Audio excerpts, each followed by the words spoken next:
Ya habían pasado años desde la alianza entre elfos nobles y humanos con la que consiguieron aplastar la amenaza troll.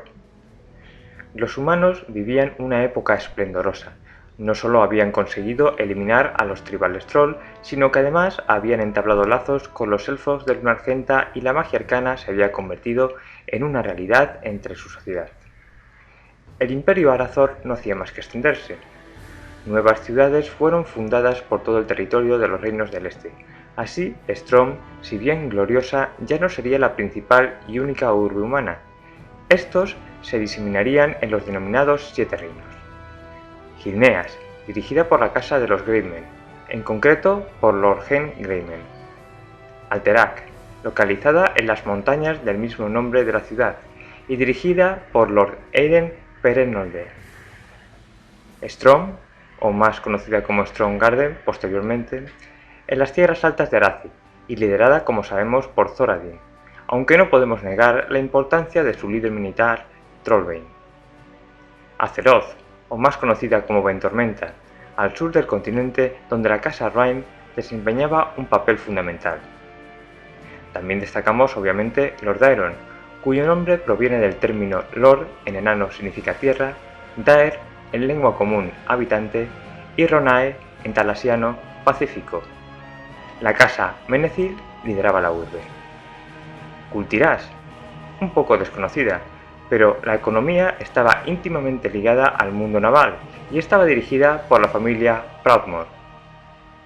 Dalaran, ciudad-estado centro de los estudios mágicos. La llamada Orden de Tirisfal se encargaría de su mandato. Los hechos que nos van a ocupar en este relato ocurrieron 2600 años antes de la primera guerra entre humanos y orcos, en la ciudad de Dalaran, que se había convertido en el centro neurálgico de todas las escuelas mágicas de Azeroth. En ella los alumnos y profesores practicaban y mejoraban sus conocimientos, si bien debemos adelantar que la perspectiva acerca de en qué grado se debía tolerar el uso de la magia no era uniforme. Los más precavidos y experimentados se mantenían reacios a permitir una total libertad en el uso y hacían recordar a sus conciudadanos las terribles consecuencias del uso irresponsable de la magia con los sucesos acaecidos en torno al Pozo de la Eternidad. Si bien siempre había magos que sobrevalorarían sus dotes y que caerían en un exceso de orgullo por haber sido bendecidos con la capacidad mágica. Dicho esto, empecemos el relato de El primer guardián, que si estáis más interesados podréis leer en el volumen 5 de la saga de cómic llamada Leyendas.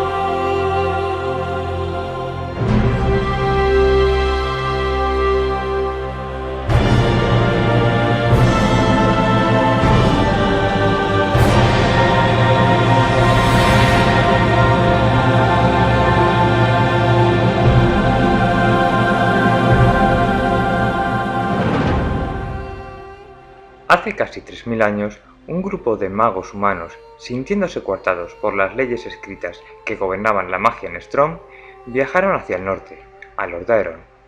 En la costa sur del lago Lordamere, estos magos fundaron la ciudad-estado de Dalaran, donde empezaban a practicar su arte con menos restricciones. Los archimagos gobernantes, llamados magócratas, se dedicaron con entusiasmo a los arcanos. Albergaron bibliotecas cada vez mayores y laboratorios de investigación en la Ciudadela Violeta, una torre altísima erigida con la magia en el centro de la ciudad. Los magos acudían a Dalaran en número cada vez mayor para estudiar en las escuelas, investigar en las enormes bibliotecas y practicar su arte libremente en compañía de sus iguales. Pronto, seres no mágicos se trasladaron a Dalaran para proporcionar los servicios necesarios a los habitantes en la próspera magocracia. Los ciudadanos de Dalaran creían que su reluciente ciudad era inexpugnable y que su gloria jamás acabaría. Pero, con el tiempo, el uso constante e incontrolado de la magia empezó a rasgar el tejido de la realidad que rodeaba la ciudad. Estos rasgones enviaron señales luminosas al vacío abisal y llamaron la atención de los moradores desterrados de la Legión Ardiente. A través de estos rasgones, los demonios empezaron a entrar otra vez en Azeroth, trayendo con ellos el conflicto y la crueldad, la miseria y la corrupción. Tras consultar a los altos elfos, los magócratas se enteraron de que mientras usaran la magia tendrían que proteger a los ciudadanos de los agentes de la Legión. Sin embargo, no podían permitir que la humanidad se enterase de esta amenaza, no fuera a causar disturbios por el miedo. Así pues, los elfos y los magócratas formaron una orden secreta conocida como el Consejo de Tirisfal. La orden empezó a experimentar, tratando de descubrir el modo más efectivo de resolver las incursiones de los demonios. Un grupo sostenía que los magos deberían trabajar juntos, como un equipo de iguales. Otro grupo creía que deberían canalizar la magia a través de una sola cabeza, si bien la organización de algo supondría otro desafío. Con el tiempo se encontró la solución con el primer guardián. De entre todos los estudiantes de Dalaran, 3 son a destacar a efectos de nuestro relato. Alodi, un mitad elfo, mitad humano de gran potencial mágico. Eidre, humana prometida de Alodi. Es una chica sencilla que, si bien ha nacido con el don de la magia, aún se asusta con su uso.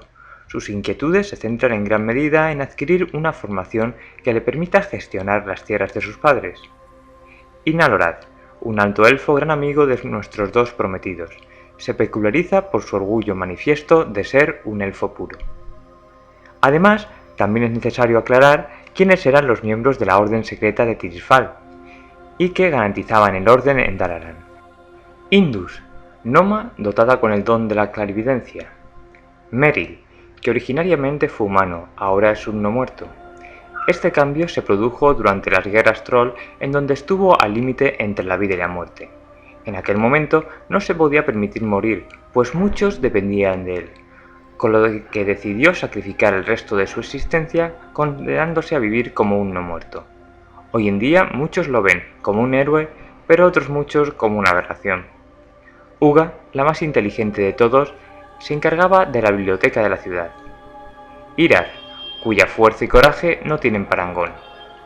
Roar, icono de la sabiduría que todo experto en las artes mágicas debería ostentar. Y por último, Ezilar, alta elfa tan hermosa, perfecta y poderosa como orgullosa y arrogante. Pues bien, el relato comienza con la reunión entre Indus y Meril en una cafetería de la ciudad. Uga había comentado a Indus sus sospechas de que una presencia oscura se había estado desplazando por los bajos de Dalaran. Todo indicaba a que un demonio había destruido varios manuscritos y había intentado robar el amuleto de las aguas. No solo eso, Indus sabía que incluso se estaba intentando acercar peligrosamente hasta la Ciudadela Violeta.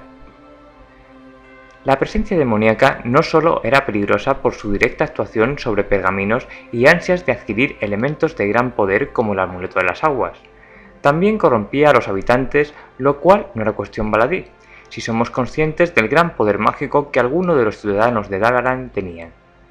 Las revueltas empezaban a ser comunes y afectaban en mayor medida a aquellos adolescentes estudiantes de magia que, si ya de por sí estaban bastante revolucionados, la presencia demoníaca alteraba considerablemente esta predisposición. Nuestros protagonistas principales no iban a ser menos, y entre Nalorad y Alodi también se daban puntuales trifulcas que en muchos casos metían de por medio a la tímida en el uso de la magia Eidre. Nalorad se solía burlar y bromeaba con gran ligereza de esta temerosidad arcana de Eidre, y Alodi se enervaba con esta actitud. Vista la situación, la Orden de Tirisfal no tardó en acordar un encuentro para intentar hacerse con el control de la situación. Sería en un sótano de Dalaran donde los miembros se concentrarían para concretar la gravedad de la presencia. Resultó ser un visitante bastante renombrado. No era otro que el señor del terror Khazar-Natir, al que se pensaba destruido por Malfurion Tempestira en uno de los enfrentamientos de las guerras de los ancestros. Quizás demasiado optimistas con su poder, deciden tentarle mediante un señuelo. usarían una copia del amuleto de las aguas para llamar su atención y tenderle una emboscada. Así hicieron, pero como habréis podido intuir, algo no salió bien. El demonio se descontroló y Aertin Brynham tuvo que entrar en escena. Pero, ¿quién era este y qué función tenía exactamente? Para ello debemos comprender la forma en que la Orden de Tirisfal actuaba. La Orden no usaba su poder directamente contra el enemigo. En lugar de eso, como todos sus miembros poseían distintas destrezas, usaban lo que se denominaba el punta de lanza. Este punta de lanza, en el momento de la historia en que nos encontramos, era Aertin. No cualquier individuo podría ser punta de lanza. Hacía falta gran habilidad para poder soportar, canalizar y usar todo el poder concentrado de los miembros de la Orden. Podríamos decir que este individuo era un vial donde volcaban todos los miembros su habilidad peculiar. No todo mago era capaz de aguantar la presión de tanto poder y poder utilizarlo con facilidad. Además, esto no era lo más difícil. El punta de lanza debería ser un individuo capaz de servir a la voluntad de la Orden y una vez usado todo el poder debería devolverlo al mago del que provenía. Aertin Brynham era un individuo insustituible para la Orden. Como digo, la Orden había subestimado el poder de Khazar-Nâtir y este se descontrola e irrumpe en la tranquila vida de los habitantes de Dalaran que desconocían las actuaciones de sus protectores. Inmediatamente, Indus, Meril, Uga, Irar, Rohan y Eziran vuelcan su poder sobre Aertin y este se dispone a hacer frente al demonio. El Señor del Terror estaba de sobra curtido en batalla y no tardó en darse cuenta de la debilidad de la forma de defensa de sus contrincantes. Si atacaban a los magos que canalizaban el poder, el hechizo se debilitaría inevitablemente y el punta de lanza no podría ejercer su función. Aprovechando un momento de descuido de Meril, Khazar-Nâtir ataca y aprovecha el escollo del hechizo para lanzar toda su ira sobre Aertin, que no había concentrado suficiente energía como para hacer frente de forma óptima al demonio. Afortunadamente, Alodi, Eidre y Nalorath estaban cerca cuando se produce el enfrentamiento y sucede algo imprevisto. A diferencia de sus compañeros y del resto de habitantes de Dalaran, Alodi podía ver cómo fluía la magia entre los miembros de la Orden de Tirisfal y Aertin, y comprendía perfectamente cuál era la dificultad de lo que estaba aconteciendo. No pudiendo contener la necesidad de ayudar a nuestro punta de lanza, Alodi irrumpe en el enfrentamiento y absorbe la magia que le quedaba al muy debilitado Aertin. Es capaz de concentrarla y crear un escudo de absorción que absorbiera todo el poder que el demonio estaba descargando sobre el punta de lanza. Alodi despierta en la enfermería de la ciudad bajo la responsable mirada de Meril. Al principio parece un poco confuso con todo lo sucedido, pero el no muerto le refresca la memoria y le hace consciente de su peculiar don. Alodi siente admiración por Meril, pero este sentimiento no sería compartido con su querida Eidre, y será desde entonces cuando las cosas entre ellos dejarán de ir tan bien como hasta el momento, si bien el camino que les esperaba a los dos jóvenes era bien distinto. No era de extrañar que ante la pérdida de su necesario punta de lanza, la Orden de Tirisfal estableciese un lugar para reunirse y discutir sobre las opciones. El lugar escogido sería el Valle de la Telaraña Venenosa en los claros de Tirisfal. Básicamente había dos posturas contrapuestas, la de seguir como hasta ahora con un punta de lanza que concentrase sus poderes combinados y fuera capaz de controlarlos, o la de actuar cada uno de forma individual sin la figura del punta de lanza. Después de que cada integrante expusiera su perspectiva y discutieran los pros y los contras de las opciones, Indus impone tajantemente la conclusión. Si bien era cierto que entre tanto están conectados, cualquier cosa que ocurriera afecta al poder del punta de lanza, la figura era indispensable para enfocar todo su poder y conseguir la más sinergia entre sus habilidades individuales. Ahora la cuestión era encontrar el siguiente punta de lanza que sustituyese al caído Aertin. Meril no ve en la cuestión tal problema. Desde su punto de vista ya habían encontrado un punta de lanza. No podía ser otro que Alodi, que tenía una facilidad y predisposición privilegiada para el cargo. Sin embargo, no todos eran de la misma opinión. Para Irar, el chico no tiene suficiente experiencia, y el hecho de que hubiera actuado correctamente de forma completamente instintiva no podía suplir la necesidad de un profundo entrenamiento para el cargo. Para la altiva Ezilar era un medio elfo sin instrucción, un don nadie, y para Uga, aunque con mucho talento, Alodi era un estudiante perezoso y no ponía en la opción de entrenarlo mucho convencimiento. Entretanto, Alodi estaba reunido con Eidre en el lago Lordamere, comentando sus ilusiones y sus perspectivas de futuro. Eidre soñaba con abandonar Dalaran y los estudios de magia para poder dedicarse al 100% a la gestión de las tierras familiares. Alodi empieza a dudar acerca de la perspectiva de pasar el resto de su vida con Eidre. Poco a poco, los acontecimientos hacían que los intereses de los jóvenes fueran muy diferentes. Sin embargo, le desagradaba el hecho de tener que hacer caer a Eidre en la cuenta de tal situación. La joven seguía soñadora con sus planes familiares y no era consciente, o más bien no quería serlo, de la situación en que vivían. Entretanto, una criatura monstruosa irrumpe en este entorno y Alodi tiene que esforzarse en combatirla. Aunque todo quedaría en un susto, el acontecimiento serviría para poner más fácil a nuestro protagonista la situación de su relación con la amada Eidre. A la vista de los sucesos en el lago Lordamere, el trabajo se acumulaba para la Orden. A partir de ahora, la limpieza del lago se convertiría en una rutina más entre tanto que Azarnatir siguiera en la zona.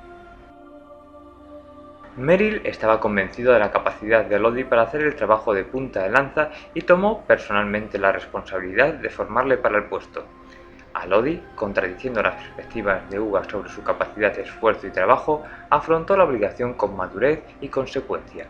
No solo quería desarrollar el trabajo propio del punta de lanza hasta el momento, sino que quería mejorarlo, incrementar la potencia del hechizo a través del cual canalizaban sus energías y poder hacer que funcionara desde una larga distancia para que el oponente al que tuvieran que derrotar en cada momento no pudiera tentar contra sus maestros y la canalización del hechizo se viera debilitada. Merrill estaba en cierto grado orgulloso de su alumno y satisfecho porque sus perspectivas frente a Lodi fueran correspondidas con su compromiso. Pero Eidre no era tan feliz con la situación. En su interior había una lucha personal. Sabía que Alodi tenía una misión que cumplir, pero, por cierto grado de amor egoísta, por otro lado completamente comprensible, se negaba a aceptar la idea de dejar a Alodi con su misión y entender sus diferentes caminos.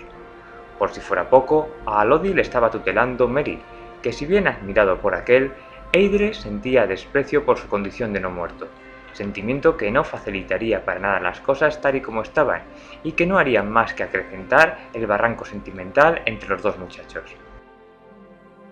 Cada vez las reuniones de la Orden eran más frecuentes debido a la mayor recurrencia de los desastres ocasionados por el Señor del Terror. Los magos estaban muy preocupados por todo el mal que estaba causando a los habitantes, que en la mayoría de los casos no eran conscientes de la gravedad de los sucesos. La gota que colmaría el vaso sería la plaga de langostas que Azarnatir extendió por el bosque de Argenteos y que había arrasado con todas las cosechas de la zona. Irar, enfurecido, insta a sus compañeros que entraran en acción y se encargaran en combate al demonio. Esta vez prescindirían de la figura del punta de lanza, de la que muchos, como ya he comentado, eran escépticos.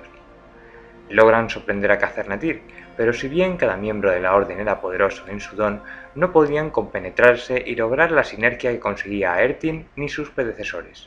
Las consecuencias de esta falta de compenetración fueron catastróficas. Se vieron obligados a huir y no solo eso, Ecilar caería en el enfrentamiento. Ya no solo quedaba patente la imposibilidad de enfrentarse a Azarnatir individualmente, ahora estaban más debilitados que nunca con un miembro menos. A la vista de los hechos, Irar, Uga, Indus, Rojar apoyarían a Merrill en el tutelaje de Alodi para que fuera el nuevo e imprescindible punta de lanza. El tiempo pasó y poco a poco Merrill podía comprobar cómo Alodi iba incrementando su destreza con el uso de los hechizos de canalización de poder. Una noche, Alodi estaba intentando pasar parte de su escaso tiempo libre con su querida Eidre, pero este escaso tiempo de distracción sería aún más corto cuando Merrill irrumpe en su reunión y le insta a acompañarle. Inmediatamente, bajo la mirada de la sorprendida e indignada Eidre, Alodi desaparece y se materializa junto a Merrill, Irar, Uga, Indus y Rojar en los claros de Tirisfal. Sería entonces cuando completarían las presentaciones. Si bien Alodi conocía a todos ellos de la ciudad, no era consciente de que fueran integrantes de la secreta orden de Tirisfal. Le explicaron al detalle la situación y le requirieron como punta de lanza, cargo que le dejaron bien claro ninguno de ellos tenía la habilidad para desarrollar. Por otra parte, también le dejaron bien claro lo peligroso de su función y le concedieron un plazo para que reflexionase sobre el asunto. Embotado en sus pensamientos, Alodi recuerda las palabras de la orden e intenta asimilar su cometido. Entre tanto mira el atardecer, Eidre aparece en la escena y rompe su caudal de reflexiones. Entre sollozos, Eidre informa a Lodi de lo ocurrido. Su padre ha muerto, su madre ha caído enferma y la situación de su tierra no puede ser peor. Llena de rabia e impotencia, se arrepiente de haber ido a estudiar magia a Dalaran, sabiendo que nada de lo aprendido le vale para proteger a aquellos que más ama. La rabia de Eidre, lejos de confundir a Lodi, le hace reafirmarse en su cometido. Precisamente a eso ha venido a Dalaran, a aprender magia que sirva a un fin. ¿Y qué fin más loable que el de proteger a los indefensos, a los que ama? La decisión estaba tomada. Aunque le costara el amor de su vida, ¿qué valor tenía él como individuo frente a la necesidad de defender todo Azeroth? Sería el punta de lanza de la Orden, o al menos eso. Unos días más tarde, la Orden se volvería a reunir con Alodi en el Valle de la Telaraña Venenosa, dispuestos a escuchar la aceptación del cargo por Alodi y a enfrentarse definitivamente al demonio que tantos quebraderos de cabeza les había estado ocasionando. Sin embargo, Alodi no solo aceptaría el cargo, estaba dispuesto y completamente convencido a alterar el hechizo de canalización del torrente de magia y actuar de forma diferente a como había estado haciendo el movimiento secreto durante todos los cientos de años anteriores. Como ya sabemos, Alodi quería alterar el hechizo para usarlo a la larga distancia. De este modo su adversario no podría atacar a alguno de los miembros de la Orden. Además, les requeriría no solo parte del poder que cada uno de ellos tenía como individuo, sino todo el poder que tenían, dejándoles completamente indefensos entre tanto durara el combate. El riesgo que asumían era enorme con esta nueva condición, pero no tenían otra opción que la de aceptar las condiciones de Alodi, y convinieron en hacer todo tal y como Alodi expuso. Como consecuencia de todo esto, Alodi ya no ostentaría el cargo de punta de lanza, ahora sería el guardián, no solo de Dalaran ni de Tirisfal, sino defensor de todo Azeroth. Orum Novedir, Orum Nonalá, Vol Aranar, Andelaná. Poder tenemos, poder que compartimos, sale de todos y en uno unimos. Alodi sintió como el torrente mágico llenaba cada uno de los poros de su piel y cómo las potentes cualidades de cada uno de sus tutores le inundaban. Ahora podía percibir realidades mágicas ocultas gracias a la visión iluminada de Indus. Podría ver claramente dónde se encontraba Khazad-nâtit, y no solo eso, podía sentir a Eidre, sentada al lado de su madre, y cómo ella a su vez sentía de algún modo su presencia y movida por un impulso se acercaba al balcón de la habitación y observaba cómo Alodi afrontaba el destino con el que se había encontrado. Khazad-nâtit también podía sentir a Alodi aproximarse, pues el poder concentrado que ahora ostentaba no podía pasar desapercibido. Una vez se encararon, Khazad-nâtit intenta desmoralizar a Alodi burlándose de su incomprensible insistencia en destruirle, cuando previamente las estrategias de sus maestros nada pudieron hacer. El anillo de fuego que habían conjurado para acabar con el diablo nada había solucionado. Esta vez la estrategia de Alodi era bien diferente. Gracias al intelecto de Uga, crea una prisión donde emplazaría a Khazad-nâtit y a él mismo y donde todo lo que pasara, por muy desagradable que fuera, no afectase al mundo. Clama a Irar que le prestase su fuerza y a Merry el valor para afrontar una posible muerte. Finalmente, tras una cruenta disputa, logra abrir una brecha en la que destierra a Khazad-nâtit, volviendo este al vacío abisal del que provenía. Eidre había podido seguir el enfrentamiento desde la distancia. No olvidemos que si bien no era muy proclive a usar la magia, su don era innegable. Ahora entendía la misión de su amado, caía en la cuenta de lo egoísta que había sido y comprendía que dejar partir a Lodi era imprescindible. No le pertenecía y su deber estaba con todo Azeroth. Su gente se había salvado y como un milagro su madre se recupera y se incorpora. Gracias a la sabiduría de Rohar, Alodi toma la decisión correcta. Adiós, Eidre. Finalmente, Alodi llega donde estaban reunidos sus tutores. Por ahora, el peligro había pasado. Les devolvería sus poderes y habilidades hasta la próxima amenaza que irrumpiera en el mundo de Azeroth. Y bueno, así es como comienza la saga de Guardianes de Azeroth. Espero que os haya gustado y como siempre nos veremos en el siguiente vídeo. ¡Hasta luego!